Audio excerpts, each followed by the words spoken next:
Shalom, chers frères et sœurs en Christ, que la paix, la grâce et l'amour de notre Seigneur et Sauveur Jésus soit et demeure avec vous. Vous êtes sur Radio Christ à la voix de l'Éternel, émettant de Lomé, la capitale du Togo. Vous êtes bel et bien dans l'émission Qu'en dit la Bible.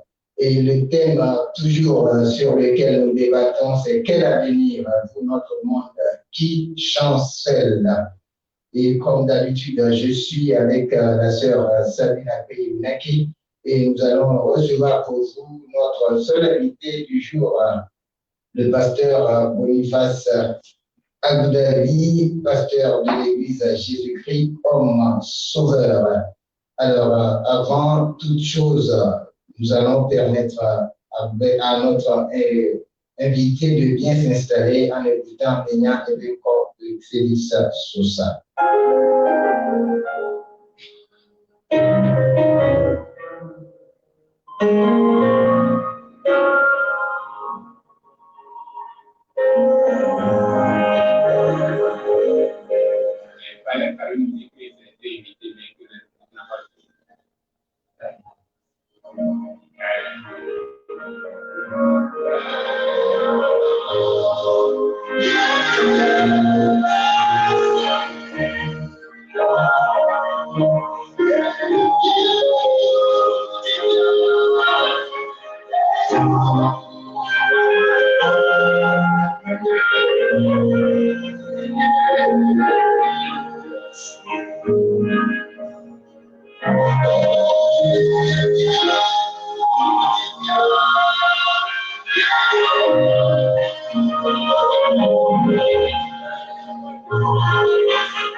C'était tout de suite Félix Sosamenia et Bacon. Nous revenons au studio et nous sommes avec l'invité de ce soir, le pasteur Boniface Nelly. D'abord, je vais passer à la sœur Sabine pour dire quelque chose à nos interlocuteurs, à ceux qui nous écoutent. Bonsoir, évangéliste, bonsoir, amis fidèles auditeurs de la radio Cristal, la voix de l'Éternel. Nous vous saluons dans le précieux nom de notre Seigneur Jésus-Christ de Nazareth. Je profite également pour dire bienvenue à l'homme de Dieu dans nos studios. Amen, amen. Alors, shalom, homme de Dieu. Shalom, shalom, shalom à tous ceux et celles qui nous écoutent en ce moment. Merci de m'avoir encore invité pour débattre de ce thème, de cette thématique très importante. Merci beaucoup, pasteur. Alors, l'Écriture, il est vrai, contient de nombreuses prophéties parce qu'elle est la parole de Dieu. Du Dieu qui connaît la fin d'une chose avant même son commencement. Depuis, évidemment, bien des événements qu'elle avait annoncés se sont accomplis et sont entrés dans l'histoire. L'homme chemine en aveugle sur cette terre. Puisqu'il ne peut voir l'avenir seul, l'Écriture peut lui donner une réponse aux questions concernant son devenir.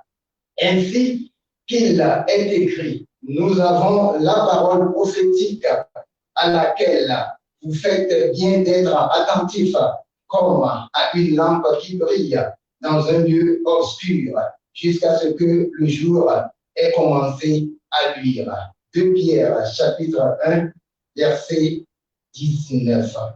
Alors, homme de Dieu, l'homme chemine-t-il en aveugle dans ce bas monde? Et pourquoi? Merci pour cette approche de la chose. Le monde, il y a le monde physique et le monde immatériel.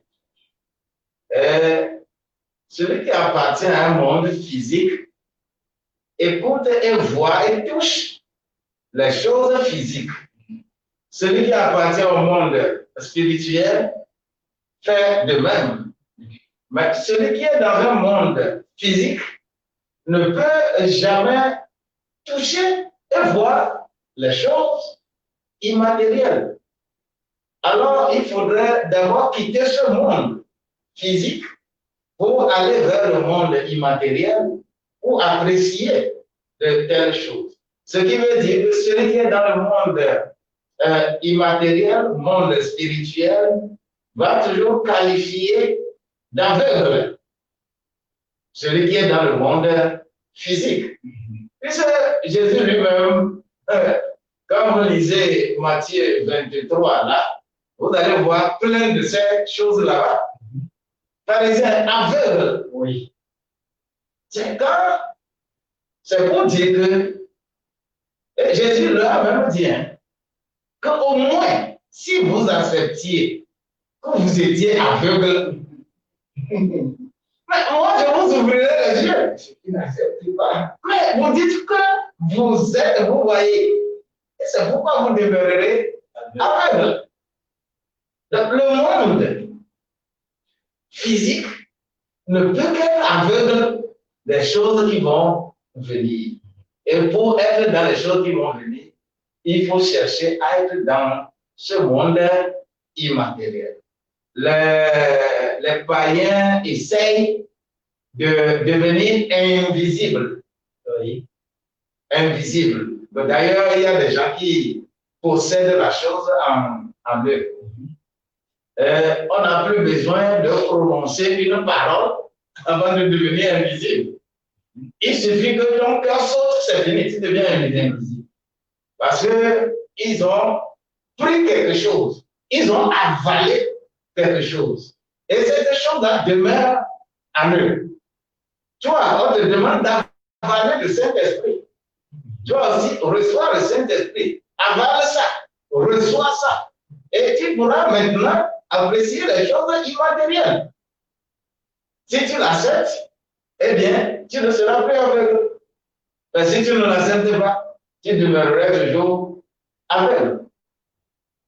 En effet, on parle de aveugle. Comment? Aveugle, le nom initié. Aveugle, tu n'es pas initié. Voilà. Tu ne peux pas comprendre les choses de ce domaine, dans ce domaine-là. Tu ne peux être aveugle. C'est comme un brouffard. Voilà. C'est comme ça. Donc, le monde est ainsi constitué. Et chaque religion développe ça conformément à ce qu'il croit. Les gens des religions ont développé cet élément-là en parlant de la métaphysique, en parlant de... Et c'est là où on va vous amener dans les chakras. Voilà, les chakras. Voilà. On va vous amener dans les chakras pour vouloir comprendre les choses qui ne sont pas visibles à l'œil nu. On a des chakras 1, chakra 2, chakra 3, ainsi de suite. Et qui ne sont que un monde exotérique, un monde qui n'a rien à voir avec le Saint-Esprit, qui n'a rien à voir avec l'adoration de Dieu. Donc, c'est pour dire qu'il faut être dans un monde pour voir les choses de ce monde-là. Et celui qui est dans l'autre monde ne peut que qualifier celui qui est dans un monde qui ne peut pas voir les choses de ce monde avec lui. Alors, pasteur, selon tout ce que vous venez de dire tout de suite, est-ce à dire que c'est seulement une catégorie de personnes qui demeurent dans cet aveuglement, ou bien c'est l'homme en général? Selon votre développement, c'est comme si c'est une catégorie seulement qui demeure dans cet aveuglement. Je vais toujours associer un régénéré ne peut jamais demeurer dans ce monde. Voilà. C'est le non régénéré, le non que le monde va appeler le non initié. Voilà. C'est lui qui demeurera dans cette situation-là et les choses vont le surprendre. Voilà. Quand quelque chose se passe, ça le surprend et il s'étonne. Il s'étonne. Mais en réalité, ça, on a dit à Nicodème que ne t'étonne pas. Oui, mais il parlait de nouveau. Et ce qui me fait rire dans Jean 3, là, c'est le verset 10. Je dis, mais pourtant, tu es docteur en Israël et tu ne comprends pas ces choses. Ah bon? Vous voyez, pourtant, tu es docteur. Tu es censé connaître ça. Mais tu ne connais pas, tu ne comprends pas ces choses. Et tu poses des questions, on t'a dit de l'eau, d'en haut, de l'eau, du vent, de tout ça là. Tu ne comprends rien, mais tu es docteur. Donc, il est aveugle à ce niveau. Mais il est très éclairé en matière de loi. En matière de loi. C'est comme ça, les juristes sur la terre. Excusez-moi, j'ai toujours dit ça. C'est eux qui nous foutent dans la merde. Les intellectuels en général, mais les juristes en particulier. C'est eux qui créent des problèmes au monde. Comment? Parce que tout ce qui se passe, ce sont toujours des problèmes juridiques. En Afrique aujourd'hui, chacun se dit que bon, la Constitution, on va toiletter. Aucun médecin ne vient dire ça. Aucun agrégé en lettres ne vient dire ça. Aucun agriculteur ne vient dire ça. C'est le juriste qui connaît les secrets de la chose. Oui. Et les États même vont les louer à tout élevé.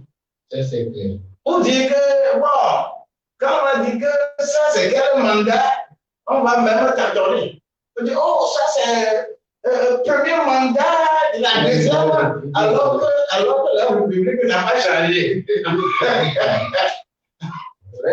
Et c'est eux, ces intellectuels-là, qui créent plus de problèmes, les juristes qui créent des problèmes. Je m'étais toujours bataillé avec des juristes tout simplement parce que tu vas à l'école.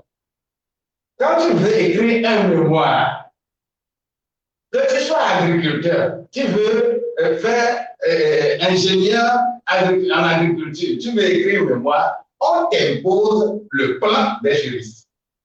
Tu veux écrire un mémoire en médecine, on t'impose le plan des juristes.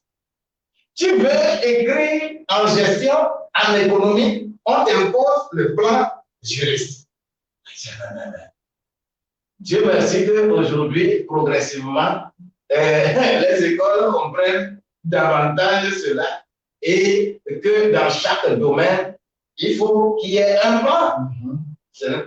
Vous voyez, donc si même à l'école, la suprématie des juristes est encore là, bon, sur le plan de l'État, de la gouvernance des États, le juriste crée plus de problèmes. Et ça, c'est la justice du monde. Ils sont très éclairés là, dans leur domaine, et ils font leurs choses de façon minutieuse. Nous, gestionnaires, quand il y a un problème, on vient, on te pose des questions. Alors, comment on va faire ça? Nous, les gestionnaires, on commence à parler, à te donner conseil. Mais juriste, quand tu ne déposes pas consultation, l'argent de consultation, le juriste ne te Oui, ça. Il ne te parlera jamais. Jamais. Il ne te parlera jamais. C'est ça. Donc, quand on parle des aveugles, de tout ça là, chaque domaine avec ses principes. Si tu n'es pas de ce domaine-là, évidemment, tu es un aveugle là. Alors, pasteur, avant que la sœur Sabine vous pose sa question, je reviens sur le cas de Nicodème, qui, étant un docteur de la loi, ne connaissait pas ce que cela veut dire naître de nouveau.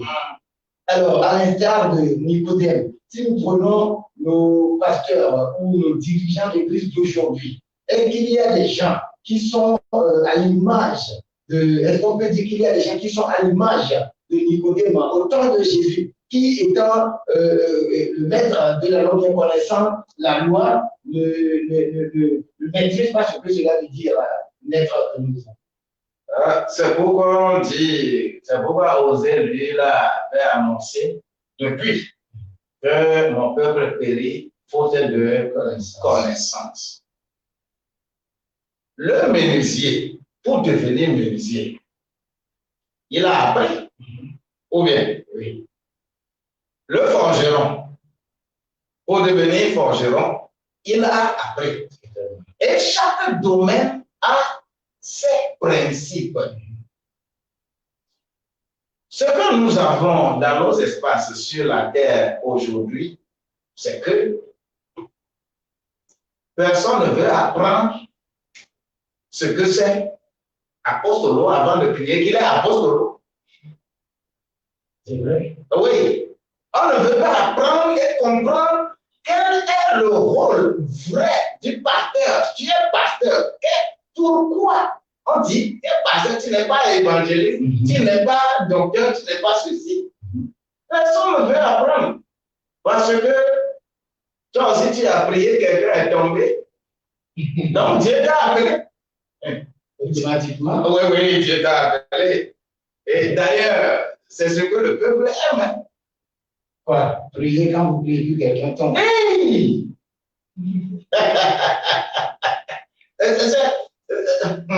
C'est ça ce que le peuple aime. Je rencontrais une dame, bon, sur les réseaux sociaux là, elle reçoit, elle apprécie ce que nous disons. Mais je ne l'ai jamais vu comme ça. Mais un jour, je l'ai rencontrée. Comme elle a son profil, bon, je l'ai reconnue. Voilà. Donc, et j'ai dit, oh, c'est Madame Candon. Oui. Ah, c'est une pasteur. Et on s'est salué. Et quand je partais, elle était avec quelqu'un d'autre. Bon, j'ai écouté derrière moi. Oui. Oh, on ne dit pas sur Abu Dhabi. Et tu l'as zoé.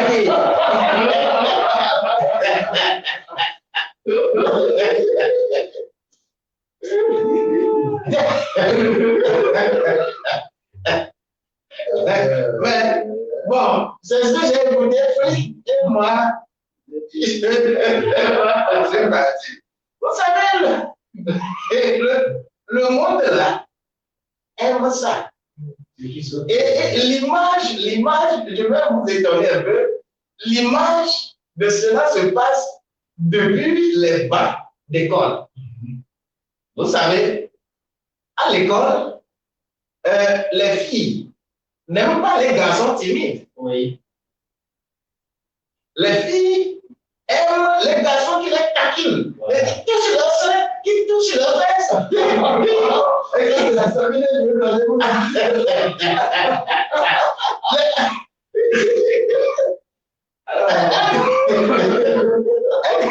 Un garçon qui reste trop timide là.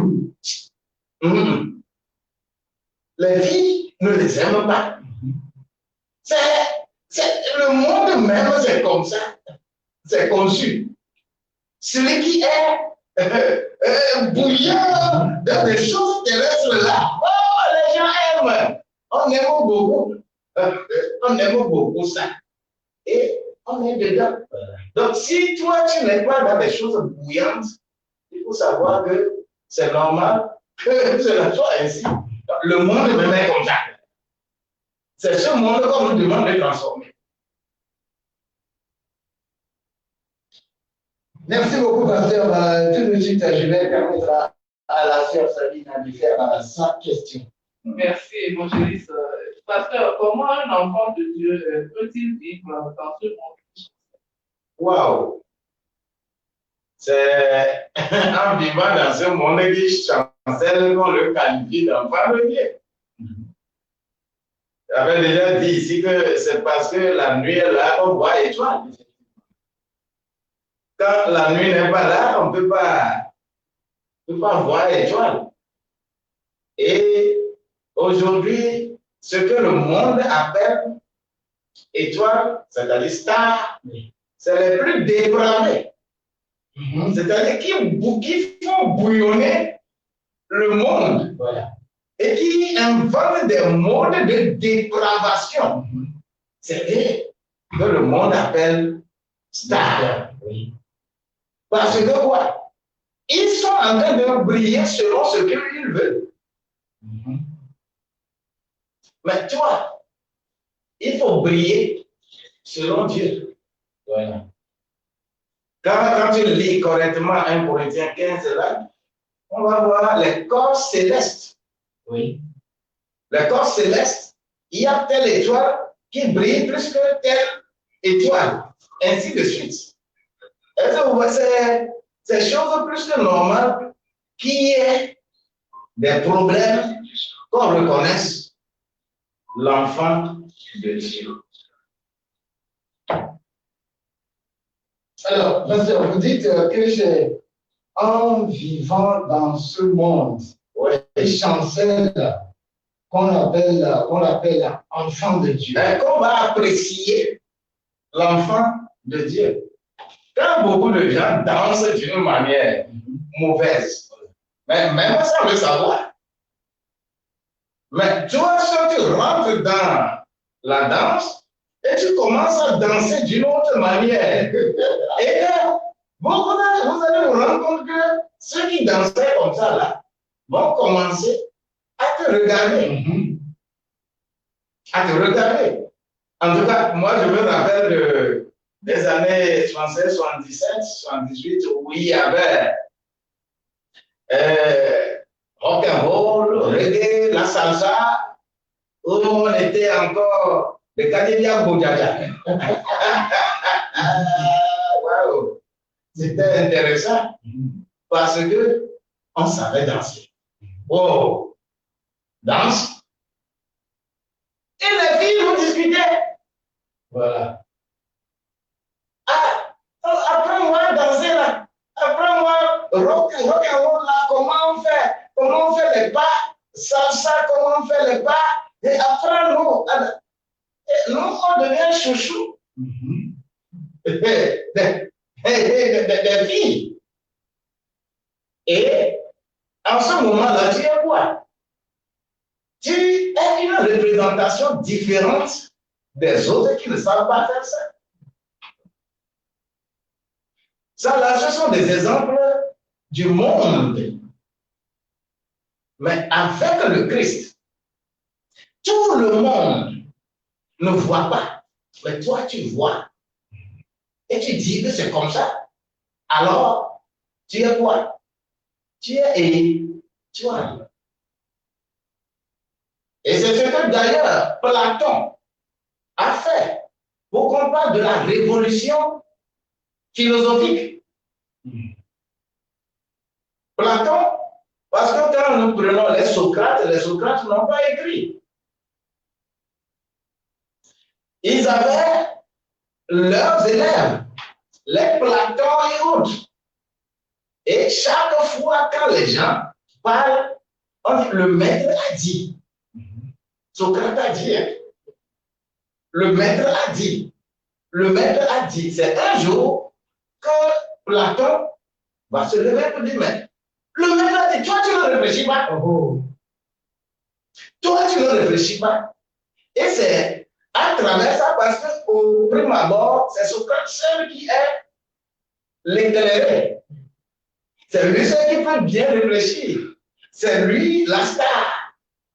Mais pour les philosophes, on dise maintenant qu'il y a des philosophes, les Claude Bernard, les expérimental, tout ça là, c'est qu'il faut booster la révolution.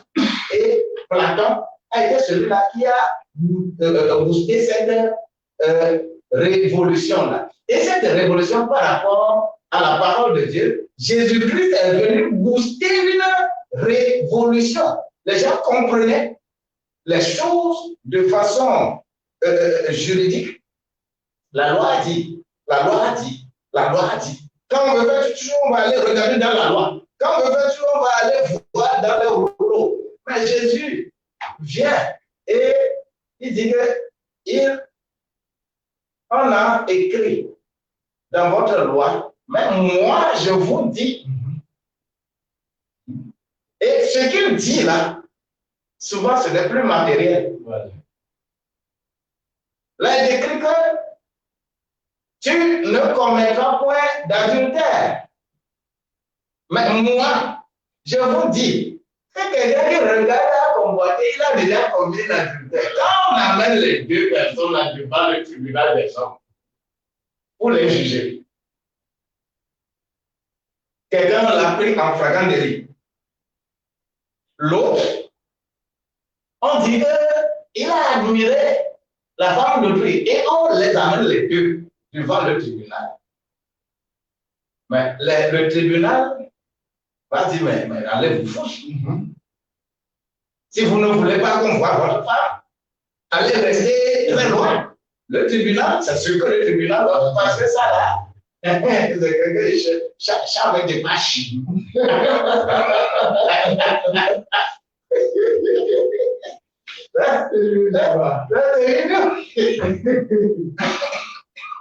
une autre histoire. Ça avec des machines. Merci beaucoup, pasteur. Nous allons vous dire, vous savez, la fois dans notre précédente émission, dit que les événements malheureux auxquels le monde fera face, auxquels le monde est en train de faire face actuellement, ira crescendo, c'est-à-dire ira doublant d'intensité.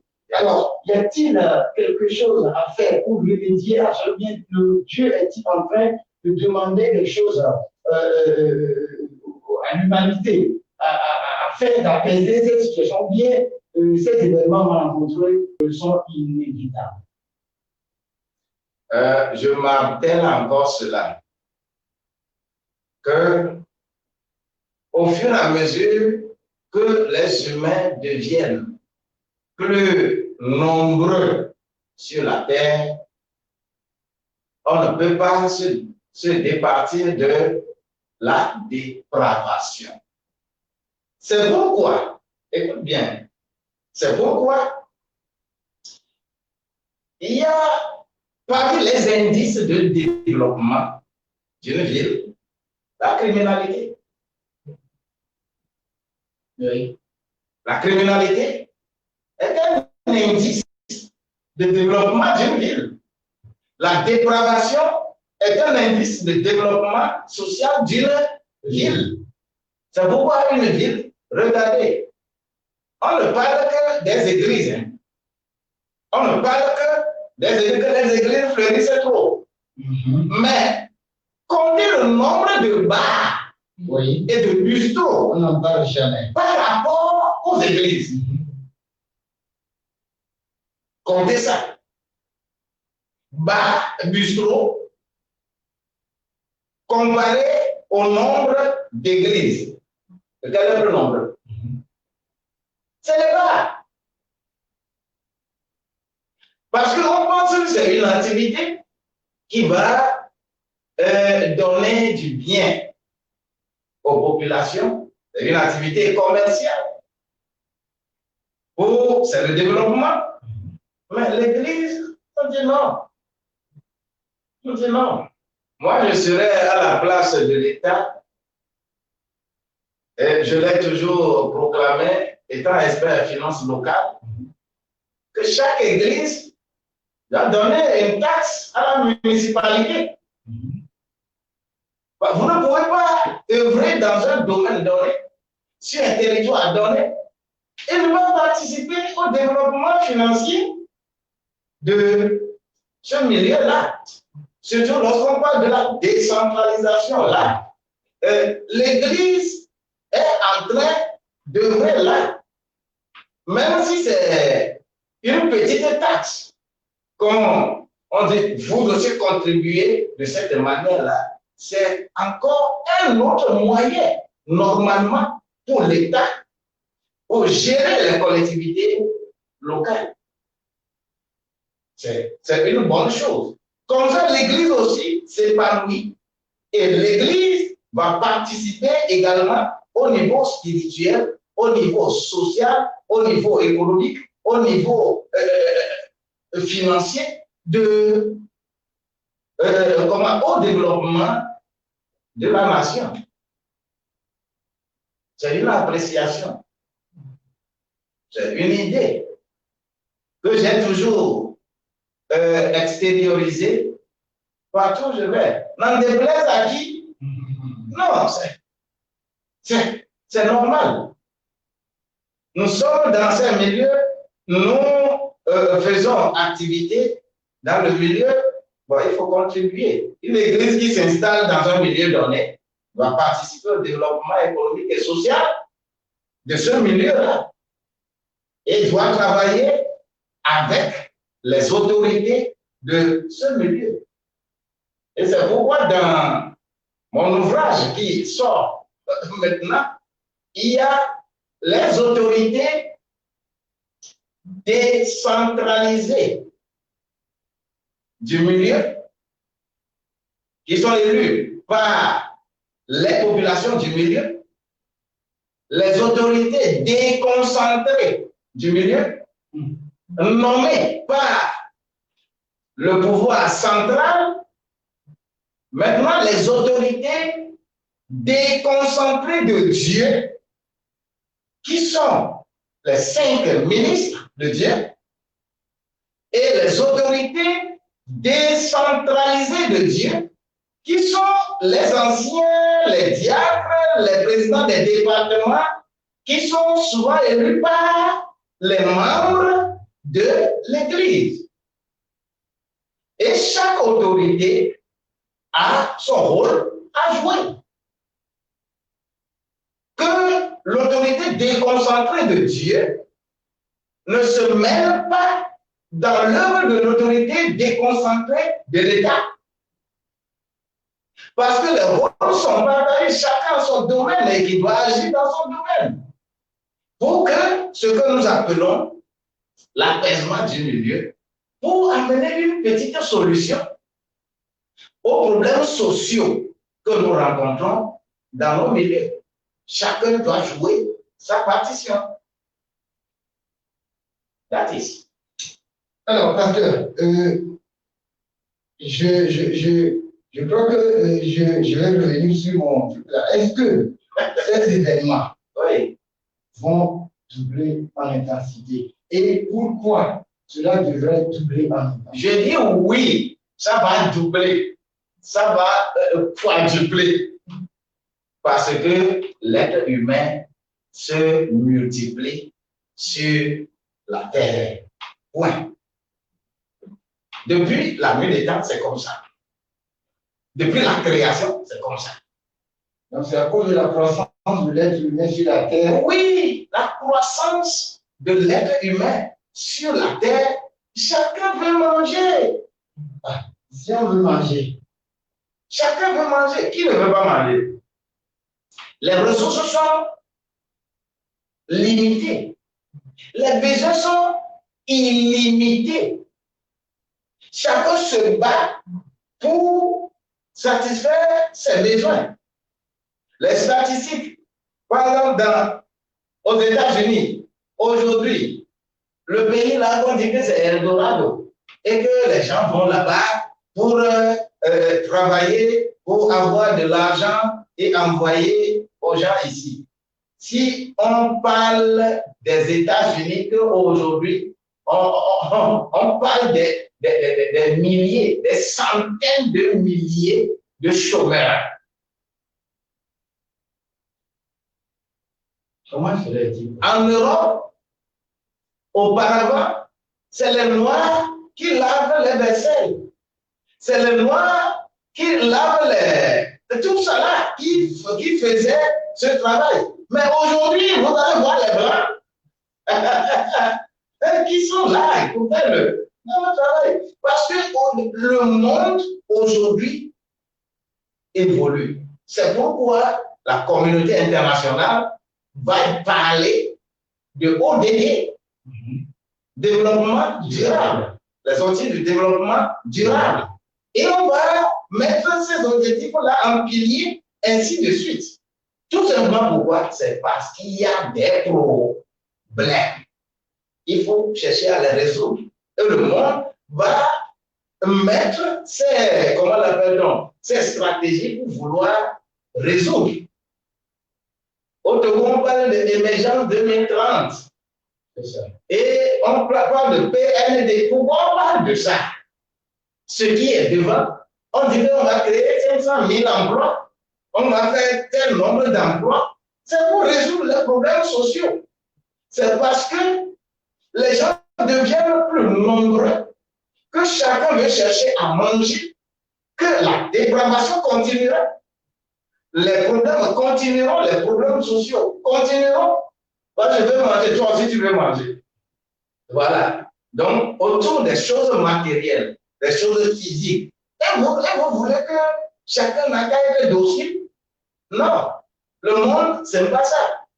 Mais si Colossiens au chapitre 3 me dit que je suis caché dans les cieux et que mes yeux soient braqués sur les choses du ciel.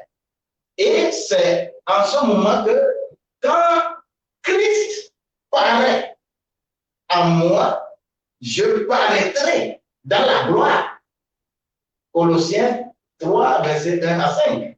C'est-à-dire, je paraîtrai dans la gloire. C'est Christ qui paraît en moi. qui ferait en sorte que, même si on me piétine, je ne vais pas dire quoi que ce soit. C'est Christ qui a dit, quand on te gifle ici, tourne l'autre aussi, on te gifle. Donc, quand il est en moi, je ne vais pas venger, je ne vais pas me venger. Mais une fois que le Christ n'est pas en des gens et ils ne sont pas satisfaits de leurs besoins, vous ne pouvez jamais lui dire quoi que ce soit. Car la paix, c'est celui-là qui a mangé à sa faim. Celui qui a faim, on ne peut jamais lui parler de paix. Comme on le dit, vendre la famille n'a pas. Oui, le vendre la famille n'a pas d'oreille. Quel que soit ce que tu dis, quelqu'un qui a le ventre affamé, il a faim. Et tu ne peux pas le convaincre.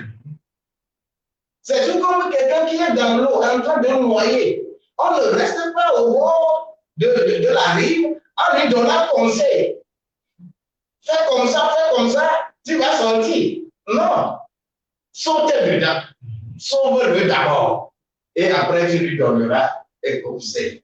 C'est le rôle que nous devons jouer pour que on n'ait plus de problèmes de criminalité, de problèmes en avant. Mais si on ne le joue pas, ça va évoluer. Merci beaucoup, pasteur. Je crois que dans un instant, nous allons souffler un peu en musique. Bien avant et permettre à Sabine de poser sa question, j'ai une dernière question pour le pasteur. Entre-temps, vous parlez de ODD, objectif 2030 PND. Alors, est-ce qu'avec toutes ces histoires-là, et cette histoire, mais ces événements, que même si ces ODD, ces objectifs 2030, ces PND sont atteints, est-ce que ces événements malencontreux, fâcheux, que vit le monde, est-ce que cela diminuera ou cela demeurera? Ceux qui disent ça, ils savent que ça ne peut pas être atteint. Eux-mêmes, ils savent. Pourquoi le dit-il alors? Ah, voilà. C'est pour vous stimuler à aller à travailler davantage. Oui, il faut nous encourager. Parce que on veut atteindre un objectif. Par exemple, le taux de chômage. On veut, si le taux de chômage est 10% aujourd'hui, on veut que en 2030, au moins que ça soit 3%. Quand on le dit comme ça, mais vous avez arrêté les diplômés. Hein? C'est ça la question. Vous avez arrêté que les gens soient encore diplômés. Vous avez arrêté les naissances. Mais au jour le jour, le taux est comme ça. Mais au jour le jour, les diplômés sortent, se déversent encore dans la société. Les ressources sont toujours limitées. Et chaque élément, chaque événement se multiplie.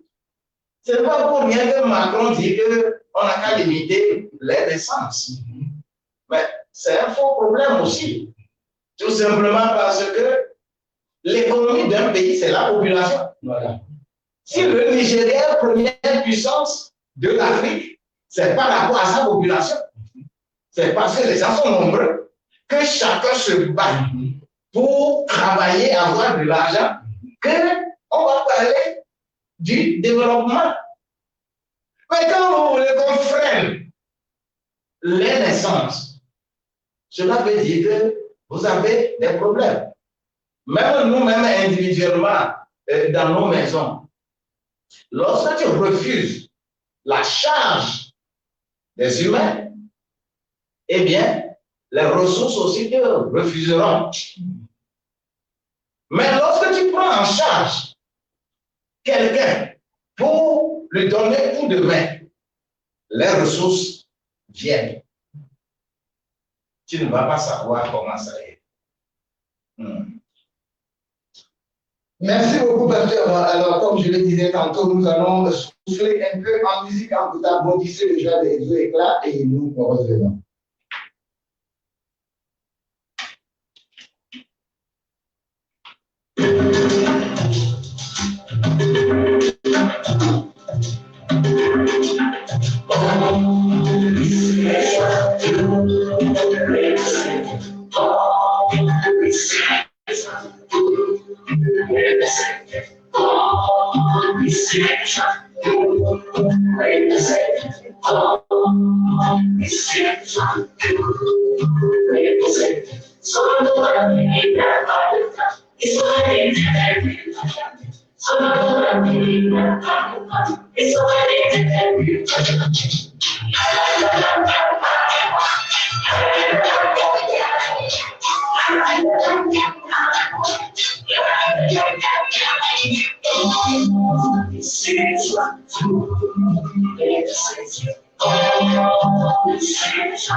Retour au studio, c'était Bondissez de joie du groupe Exo Éclat. Alors, tout de suite, nous allons passer le micro à la sœur Sabine qui va faire sa question au pasteur. Merci, évangéliste. Pasteur, en tant que leader, que faut-il faire pour amener au bercail bon nombre de brebis qui ont perdu la foi ou se sont affaiblis dans la foi? Perdu, affaibli. Aujourd'hui, effectivement, il y a trop d'anciens chrétiens. Anciens chrétiens. Ah oui? Parce que vous allez rencontrer des gens qui vont vous dire que le temple là, c'est nous qui avons construit ça avec lui. C'est nous qui avons commencé cette église. Oui. C'est nous qui avons fait ceci, c'est nous qui avons fait cela. C'est vrai. Mais quand tu continues de leur poser la question, pourquoi maintenant tu es comme ça? Mais quand on va te raconter jusqu'à finir, tu leur donnes raison. Ah bon? Oui, tout simplement parce que la manière dont on les a administrés, c'est ça qui est mauvais. La manière dont le leader qui est devant, la manière dont il a géré les choses, c'est mauvais. C'est un peu ça. Il y a trop d'exemples que je peux donner, mais je vais les taire. Parce que les gens vont s'identifier. Oui, les gens vont s'identifier. Et c'est l'ensemble de ces choses-là qui amène que les gens ne s'intéressent plus à la parole de Dieu. Et on va vous qualifier d'escrocs. Parce que le leader que nous sommes, il y a beaucoup. Je ne sais pas s'il faut les appeler leaders, parce que la définition de leader ne colle pas avec leur comportement. Est-ce que vous voyez? Ce qui a fait que beaucoup de gens sont rétrogradés et ne veulent plus entendre parler de Dieu. Bon, imagine que tu es un homme et tu as ta femme. Et c'est le pasteur qui a arraché ta femme. Pasteur, oui. Il faut imaginer par exemple ça. Quel pasteur peut encore parler à un tel homme pour qu'il revienne adorer encore Dieu? C'est difficile. Ce sont des cas. Ça, ce n'est qu'un exemple parmi tant d'autres. Nos comportements jouent beaucoup sur le fait que les gens se refroidissent ou les gens se reprogramment. Il est vrai que beaucoup aussi mentent dans le compte des serviteurs de Dieu pour détourner les gens vers la perdition. Mais il faut que nous martelions ce que nous-mêmes nous faisons de bien ou de mal. Et quand notre vie est corrigée, nous pourrons quand même gagner d'autres à venir vers Dieu. J'ai rencontré un homme qui dit, toi, pasteur, ça fait au moins 10 ans que je vous suis. Et il m'a rappelé pas mal de paroles de Dieu que j'avais prêché sur les antennes, les débats et autres. Et il m'a amené même un cahier de 300 pages. Et que vous notez, j'étais ébahi. Quand j'ai vu, à telle date, tu avais dit ceci, à telle date, tu avais dit à telle date. Et que je crois à ce que tu dis, parce que toi-même, tu es constant. Je crois en ce que tu dis, parce que toi-même, tu es constant. Ce que tu as commencé à dire le premier jour, jusqu'aujourd'hui, ça n'a pas changé. Est-ce que vous voyez? Mais il y a des gens, quand ils commencent à parler, il n'a rien dans la poche, tu sens. Mais lorsqu'il commence à compter 100 000, 200 000, oui, tu sens que maintenant là, il change dans la parole. Ce n'est pas normal. Mais un serviteur de Dieu doit être constant. Il doit aller de l'avant pour que les gens aient confiance. Parce que les gens voient le Christ à travers toi. C'est pourquoi ils viennent. C'est pourquoi on t'appelle leader. Mais si on ne le fait pas, c'est difficile. Donc, disciplinons-nous pour discipliner les autres. Merci, pasteur. Il ne faut pas aimer les rumeurs, c'est tout. Les rumeurs, J'ai écrit, les rumeurs sont préparées par les ennemis, propagées par les ignorants et acceptées par les fous. C'est comme ça que je définis. Rumeur est leur acteur. Les rumeurs sont préparées par les ennemis. Préparé par les ennemis. Propagées par les ignorants. Propagé par les ignorants. Et acceptées par les fous. Et accepté par les fous.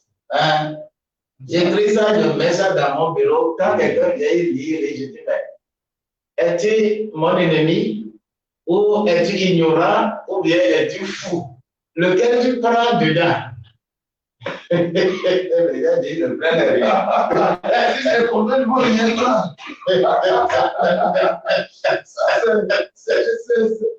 Qui est fou?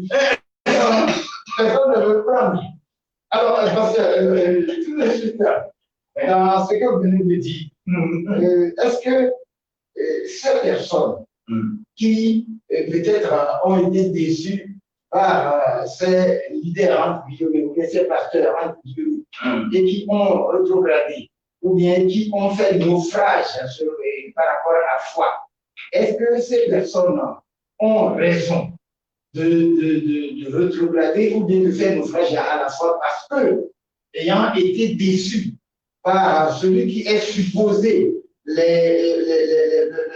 service des saints, est-ce que ces personnes ont raison de rétrograder ou bien de faire naufrage à la foi par rapport à la foi? En tout cas, s'ils sont réellement convertis, s'ils ont eu le salut, réellement, ils ne se rétrograderaient pas. Raison pour laquelle j'ai dit Voilà, ils ne se rétrograderaient pas.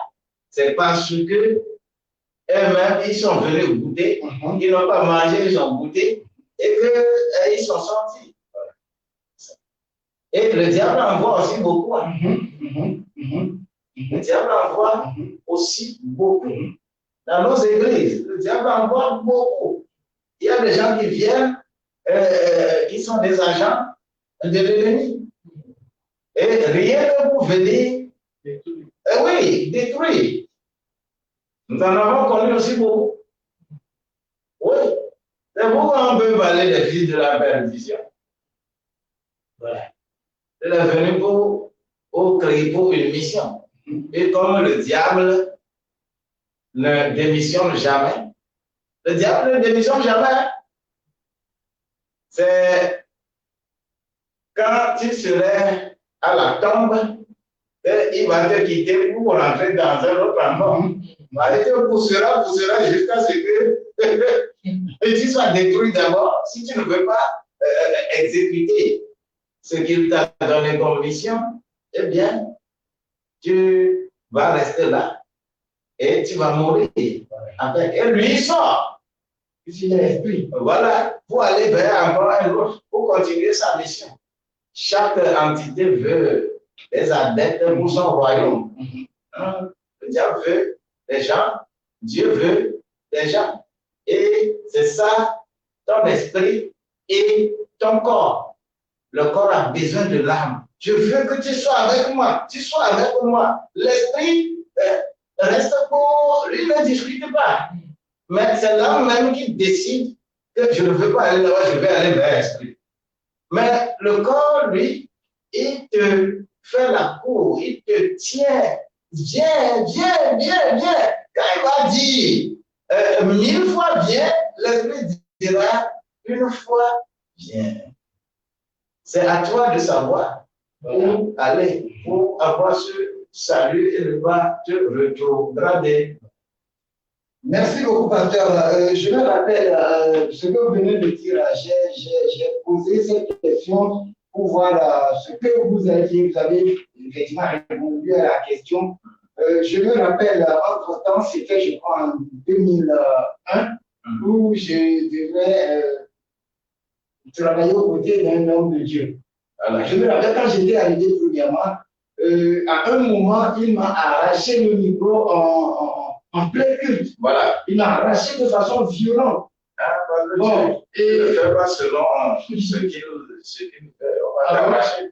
Ah bon? Donc, quand il m'a arraché le micro, il y a des évangélistes qui sont venus me dire, mais il faut quitter. Il faut quitter. Je leur ai dit, je ne bouge pas. Je ne vais pas bouger parce qu'on m'a arraché le micro. Moi, Dieu m'a dit que je vais travailler, donc je serai ici. Et bizarrement, je suis là. Et quand, après ce même pasteur qui m'a arraché le micro, je suis devenu maintenant son numéro 1. Maintenant, comme cela, je suis devenu aussi son numéro 1 à un moment, il m'a dit, je t'ai rendu riche. Maintenant, tu t'habilles très bien, très bien, je suis costume. Tu as fini, c'est comme quelqu'un qui dormait sur du fumier. Et quand il a dit ça, les gens encore sont venus me voir parce qu'il dit, tu as entendu ce qu'il a dit de toi? Il faut quitter. Je dis, je ne bouge pas. Je ne vais pas bouger parce que il a dit ça, c'est pas à cause de ça que je vais bouger. Je ne vais pas bouger. Et je suis resté jusqu'au jour où le Seigneur me dit, maintenant, c'est bon. Il faut t'en aller. Et c'est là où je me suis, j'ai obéi. Donc, c'est pour dire que c'est pas parce que quelqu'un, un homme de Dieu t'a peut-être offensé, ou bien comme vous le dites, ces agents qui ont été envoyés, plusieurs agents dans cet avion, ceux qui se disent hommes de Dieu aussi font partie de ces agents de Satan. Wow, c'est ça la définition de la persécution selon Dieu. Parce qu'un enfant de Dieu doit traverser les trois. Voilà. D'abord, la tentation, c'est les gens du monde qui te tentent, ou bien tes propres vues, voilà, qui vont te tenter. C'est facile à overcome, à surmonter. Mais, épreuve, tentation, je l'appelle composition de classe. OK? Épreuve, c'est Dieu lui-même qui va t'éprouver à travers certaines choses pour que tu puisses réussir. Ça, c'est examen de passage d'une classe à une classe supérieure. Mais persécution, c'est examen même pour avoir diplôme, justement. Et là, c'est celui avec qui tu manges. C'est ton propre frère.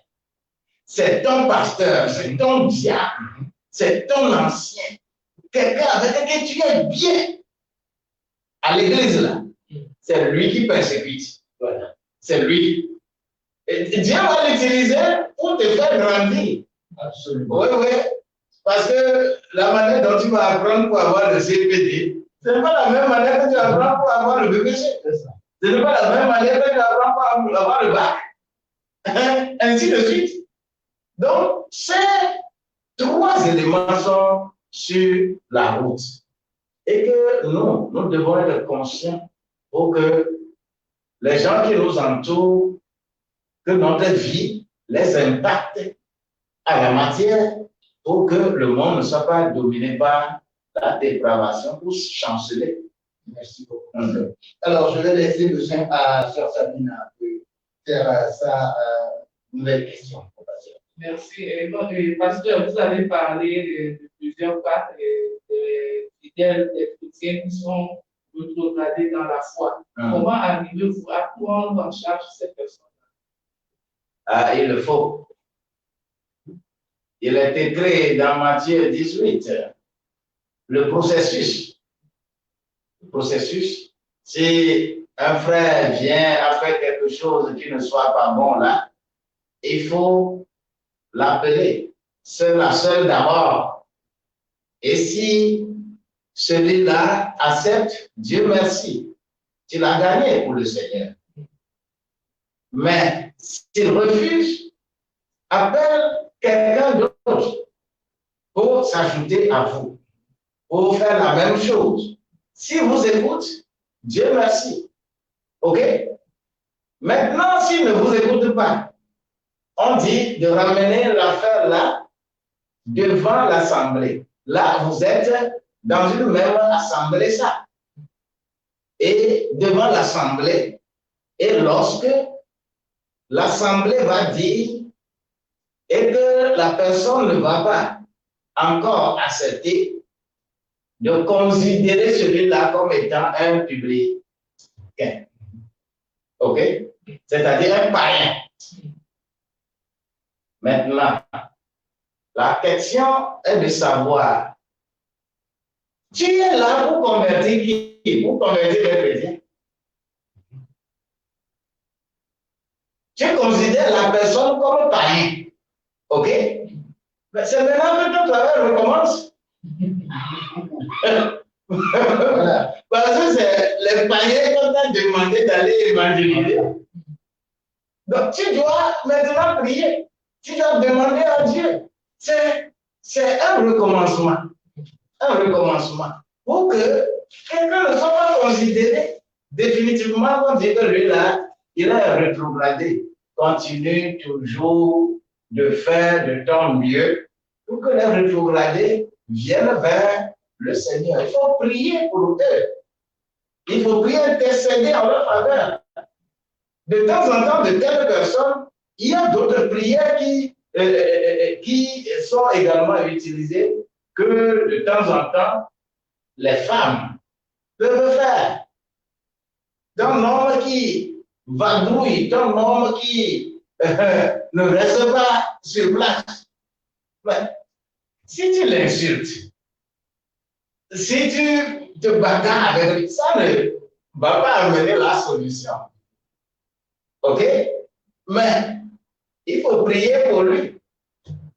Il faut prier, il faut prier, il faut prier pour lui. Et c'est pour cela que le chemin de Damas va être sur le chemin de chez Marie là. Il va cesser ça quand il va rencontrer le garçon là. Il va cesser. Ça aussi, c'est une solution. Donc, il faut toujours continuer à prier et intercéder pour les rétrogrades. Jésus a dit à Pierre, le Satan veut vous dévorer, mais je prie pas pour vous. À Judas Iscariote, il a averti. Il a averti. Ce n'est pas lui qui l'a poussé à la destruction. Il a averti. Mais c'est lui-même qui a choisi d'aller. Donc, toi, continue de jouer le rôle de serviteur de Dieu en intercédant, en conseillant, en priant, en demandant à d'autres de jouer le même rôle. Une Française était ici. Et on se rencontrait sur Internet. Elle était arrivée au Togo. Et elle m'avait appelé, dit qu'elle est ici. Oh, tu es là? Ah, d'accord. Je veux connaître là. Et j'ai vu celle-là et on était aux Rican. Mais elle prend la cigarette et commence à fumer. Je dis, mais tu fumes. Mais si tu fumes, ce n'est pas bon. Mais toujours est-il que ça a continué. Mais j'ai finalement demandé à d'autres collègues de jouer un rôle. Mais Dieu merci, avant qu'elle ne quitte le Togo, elle ne fume plus. Elle a cessé de fumer. C'est des stratégies appropriées qu'il faut utiliser quand tu connais quelqu'un. Dieu nous aime, il faut que nous aussi nous aimons les autres, à les ramener à Dieu. Merci beaucoup, pasteur. Je sais que Sabine a toujours une question et je lui passe toujours. Pasteur, que pensez-vous de certains hommes de Dieu qui chassent les brebis de leur dénomination? Dehors les chiens. Apocalypse l'a dit. Les idolâtres. Oui, dehors. Mais l'Apocalypse l'a dit, avec moi, quels que soient les gars, C'est toi-même qui m'as parlé, c'est pas moi qui vais te chasser. En fait, j'étais acculé. J'étais acculé par des faux frères. Je ne sais pas quoi faire. Mais quand j'ai programmé de secouer la terre pour une semaine et que nous avons fait ce programme-là, as-tu une fois secoué la terre jusqu'à ce que l'ennemi tombe? C'est une question. On a secoué la terre, mais jusqu'à ce qu'on a fini le programme, ils ont pris leur chemin. C'est eux-mêmes qui choisissent. Eux-mêmes. Il y a plusieurs stratégies pour ça. Je veux t'habiller. Tu refuses d'être habillé. Tu refuses d'être habillé. Il y a quoi? Il y a quoi? Alors, on va rester là où on ne s'habille pas. Parce que mon église là, l'église que je dirige, ce n'est pas l'église là qui est le royaume de Dieu.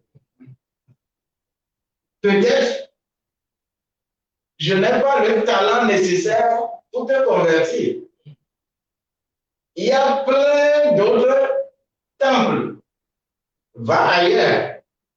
Peut-être ils pourront te transformer.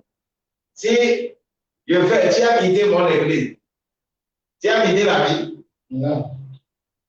On t'a fermé la porte de d'autres églises. Non. Donc, il faut aller.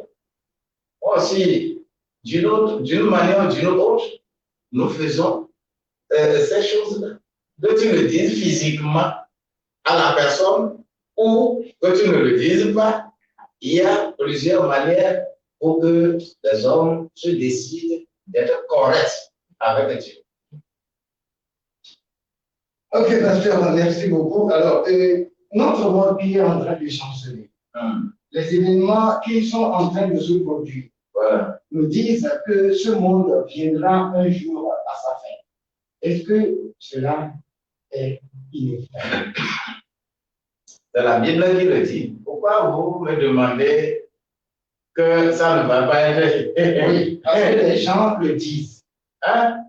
La Bible, c'est la Bible qui dit, je crois en la Bible. Donc, tout ce que la Bible dit, je crois. J'y crois.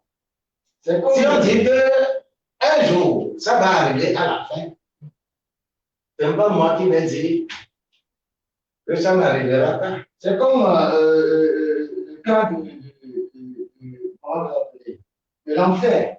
Vous venez de dire quelque chose dans votre émission le matin quand vous étiez là, que l'enfer n'a pas été créé pour les humains. Bien sûr. C'est créé pour les démons. Bien sûr. Alors, les gens disent que l'enfer ne peut jamais exister. Dieu ne peut jamais créer l'enfer parce que il est amour et il ne peut créer l'amour. Il ne peut jamais créer l'enfer. C'est la même question. C'est à cause de ça que je pose cette même question. Je me rappelle, comme je le disais la fois dernière dans une émission précédente où cet acteur américain avait joué un film. Où sa fille disait que Dieu n'existe qu'à cause des événements fâcheux qui se présentent au monde, que Dieu n'existe pas. Parce que si Dieu existait, que ces choses ne peuvent jamais arriver dans le monde, qu'à cause de ces choses qui arrivent, Dieu n'existe pas. Je vous repose la question. Si les choses se passent mal, est-ce que c'est la faute à Dieu ou bien c'est la faute aux hommes? Voilà. Les gens accusent plutôt Dieu. Mais pourquoi tu vas accuser Dieu? D'autant plus que dans ta propre maison,